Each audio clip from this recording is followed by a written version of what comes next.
చిత్తూరులో ఆ ఇద్దరు అధికారుల రూటే సపరేట్.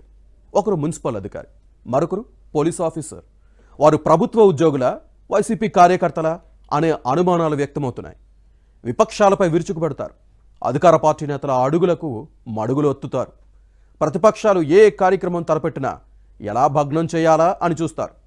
అధికార పార్టీ ప్రోగ్రామ్స్ దగ్గరుండి అన్ని ఏర్పాట్లు చేస్తారు. జన సమీకరణను కూడా పర్యవేక్షిస్తారు. ఇంతకీ ఎవరా అధికారులు? వారి తీరుపై విపక్షాలు ఎందుకు విరుచుకుపడుతున్నాయి? ఫ్యాన్ పార్టీ నేతలు ఏమంటున్నారు?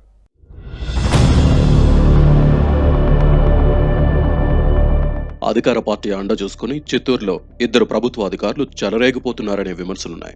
నిబంధనల పేరుతో టీడీపీపై విరుచుకుపడుతున్న ఫ్యాన్ పార్టీ నేతల అడుగులకు మడుగులు వత్తుతున్నారనే ఆరోపణలు లేకపోలేదు. ప్రతిపక్షం ఏ కార్యక్రమం తలపెట్టినా సవాలక్ష ఆంక్షలు విధించి ఆటంకాలు సృష్టిస్తారు. అధికార పార్టీ విషయంలో మాత్రం అన్ని తామై వ్యవహరిస్తారనే ప్రచారం జరుగుతోంది. ప్రతిపక్షాలు చేపట్టే సామాజిక సేవా కార్యక్రమాలను సైతం రాజకీయ కోణంలో చూస్తూ అధికార పార్టీకి కొమ్ము కాస్తున్నారని టీడీపీ నేతలు విమర్శిస్తున్నారు. వైసీపీ టీడీపీ శ్రేణుల మధ్య ఈ 4.5 ఏళ్లలో జరిగిన కొన్ని పరిణామాలను ఇరు పార్టీలు లైట్ గా తీసుకున్నాయి. కానీ ఇప్పుడు ఎన్నికల సమయం కావడంతో ఎవరికి వారు తగ్గేదే లేదన్నట్టుగా వ్యవహరిస్తున్నారు. ఈ మధ్య కొన్ని సంఘటనల్లో ఆ ఇద్దరు ఉన్నతాధికారులు ప్రవర్తించిన తీరు చూస్తుంటే అధికార పార్టీకి వీర విధేయులనే విషయం రుజువవుతోందని టీడీపీ నాయకులు అంటున్నారు.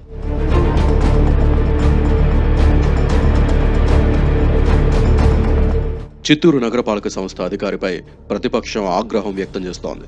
అధికార పార్టీ అండతో రెచ్చిపోతూ టీడీపీ ఫ్లెక్సీలు, పసుపు రంగు బెంచీలు, కుర్చీలు కనపడితే చాలు శివాలెత్తుతున్నారంటూ టీడీపీ శ్రేణులు ఆగ్రహం వ్యక్తం చేస్తున్నాయి. వైసీపీలో జిల్లాకు పెద్ద దిక్కుగా ఉన్న ఓ ప్రజా ప్రతినిధి చిత్తూరు నియోజకవర్గంలోని ఇద్దరు కీలక నేతలు ఏం చెప్పినా వేదవాక్కులు ఆచరిస్తారట. టీడీపీ నాయకులు, కార్యకర్తలు అంటేనే ఒంటి కాలుపై లేస్తారనే టాక్ ఉంది. సైకిల్ పార్టీ శ్రేణుల ఫ్లెక్సీలు, బ్యానర్లు తొలగించే వరకు నిద్రపోరు. ఆ అధికారి గురించి ఒక్క మాటలో చెప్పమని వైసీపీ నాయకులను అడిగితే తమ పార్టీ కండువా కప్పుకున్న కరుడుగట్టిన కార్యకర్తని తడుముకోకుండా చెబుతారట. తన శాఖకు సంబంధం లేని విషయాల్లోనూ ఆ అధికారి అత్యుత్సాహం ప్రదర్శిస్తారనే విమర్శలున్నాయి. చిత్తూరు ఆర్టీసీ బస్టాండ్ సమీపంలోని కట్టమంచి చెరువు కరకట్టపై ఓ ట్రస్ట్ ఏర్పాటు చేసిన పసుపు సిమెంట్ బల్లలను తొలగించాల్సిందేనని పట్టుబట్టారు. దీన్ని చూసి ముక్కున వేలేసుకోవడం ప్రజల వంతైంది.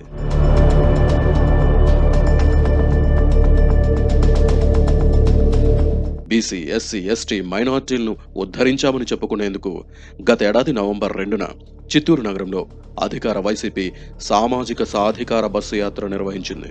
ఇది పూర్తిగా పార్టీ కార్యక్రమం కావడంతో అధికార యంత్రాంగమంతా దూరంగా ఉన్న నగరపాలక సంస్థ ఆ ఉన్నతాధికారి మాత్రం జన సమీకరణ, పారిశుద్ధ్యం ఏర్పాట్లను దగ్గరుండి పర్యవేక్షించారట. మెప్మా మహిళలను సభకు తరలించారనే టాక్ ఉంది. చివరి వరకు అక్కడే ఉండి స్వామి భక్తి ప్రదర్శించారట. గత నెల 17న టీడీపీ నాయకుడు గురజాల జగన్మోహన్ జన్మదిన వేడుకలు జరిగాయి. ఈ నేపథ్యంలో నగరపాలక సంస్థ అనుమతితో అభిమానులు పలుచోట్ల టీడీపీ ఫ్లెక్సీలు, బ్యానర్లు కట్టారు. 3 రోజులకు మాత్రమే అనుమతిచ్చామని చెబుతూ వాటిని తొలగించేందుకు ప్రయత్నించారు. మరికొన్ని రోజులకు నగదు చెల్లిస్తామని వారు చెప్పారు. కానీ అధికార పార్టీ నాయకుల ఆదేశాల మేరకు పట్టణ ప్రణాళిక అధికారులతో వాటిని బలవంతంగా తొలగించి కార్పొరేషన్ ఆదాయానికి గండి కొట్టారనే విమర్శలున్నాయి. మరోవైపు వైసీపీ నేతల బ్యానర్లు, ఫ్లెక్సీలు మాత్రం అలాగే ఉంచారంటూ ఆ అధికారి తీరుపై టీడీపీ శ్రేణులు మండిపడుతున్నాయి. గురజాల జగన్మోహన్ తన ట్రస్ట్ ద్వారా పలుచోట్ల 150 వరకు సిమెంట్ బెంచీలు ఏర్పాటు చేశారు. జనానికి ఉపయోగపడే వీటి ఏర్పాటుకు అనుమతులు లేవంటూ నగరపాలక అధికారులు అభ్యంతరం చెప్పడంతో పోలీసులు వేరంగం సృష్టించారు. గురజాల జగన్మోహన్ టీడీపీ నాయకుడు కావడంతోనే ఇలా వ్యవహరించారనే చర్చ జరుగుతోంది.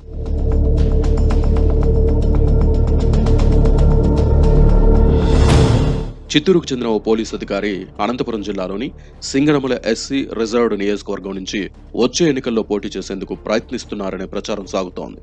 సినిమా తరహాలో సమయం లేదు మిత్రమా, రణమా శరణమా అనే డైలాగులతో టీడీపీ శ్రేణులపై చేయి చేసుకోవడం వివాదాస్పదంగా మారింది.